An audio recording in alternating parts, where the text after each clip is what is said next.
तानाशाही नहीं चलेगी, नहीं चलेगी। मोदी तेरी तानाशाही नहीं चलेगी, नहीं चलेगी। मोदी मोदी मोदी मोदी मोदी तेरी तानाशाही नहीं चलेगी, नहीं चलेगी। मोदी तेरी तानाशाही नहीं चलेगी, नहीं चलेगी। ఈ రోజు ఎల్లారెడ్డిపేట మండల రాచర్ల బొబ్బాపూర్ గ్రామంలో మొన్న ప్రవేశపెట్టినటువంటి బీజేపీ వక్ఫ్ బోర్డు అమెండ్మెంట్ బిల్ను నిరసనగా ఈరోజు రాచర్ల బొబ్బాపూర్లో నిరసన ర్యాలీ వ్యక్తం చేయడం జరిగింది.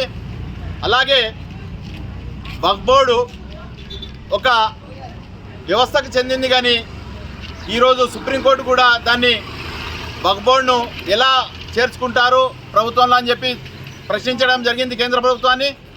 ఇది ఒక మోడీ కావాలని ఒక ముస్లింల మీద మోడీ ప్రభుత్వం కావాలని ముస్లింల మీద నింద ఒక పరిపాలన కక్ష సాధింపు చర్యలకు పాల్పడుతున్నాడు. కాబట్టి ఒకటే అంటున్నాము, మేము ఎవరి జోలికి వెళ్ళడం లేదు, ఎవరి జోలికి పోవడం లేదు. మాది స్వాతంత్రంలో మా మైనార్టీలు ఉన్న అధిక సంఖ్యలో ఉన్నటువంటి మైనార్టీలు అప్పుడు ఎవరు లేరు.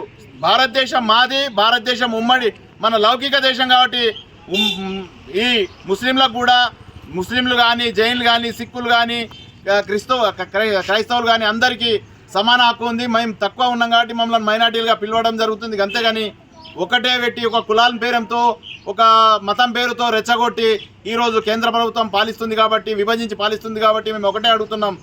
ఈరోజు మేము మా జగాల మేము ఉన్నాం కాబట్టి మమ్మల్ని గెలకకండి.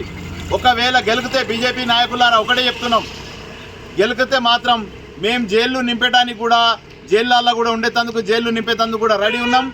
దాని గురించి, మా వక్ఫ్ ప్రాపర్టీ గురించి, మా ప్రాణాలను కూడా అర్పించేటందుకు మేము సిద్ధంగా ఉన్నామని ఈ విధంగా మేము కేంద్ర ప్రభుత్వాన్ని హెచ్చరిస్తున్నాను.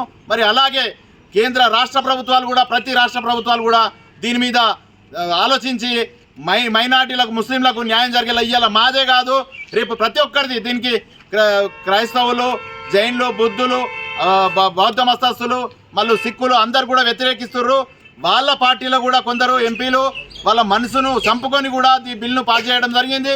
ఇటువంటి కార్యక్రమాలు చేస్తే ఖబర్దార్ మోడీ గారు, మీరు ఈ దేశాన్ని పాలించడానికి ఉన్నారా, దేశాన్ని అగ్గిపెట్టేందుకున్నారా మాకు అర్థమవడం లేదు.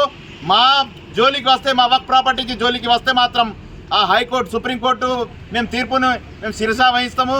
ఒకవేళ సుప్రీంకోర్టు కూడా ప్రభుత్వానికి అనుకూలంగా చెప్తే కూడా దానికి మేము చావడానికైనా సిద్ధం, జైలు నింపడానికైనా సిద్ధమని మేము మైనార్టీ అందరం కలిసి డిమాండ్ చేస్తున్నాం.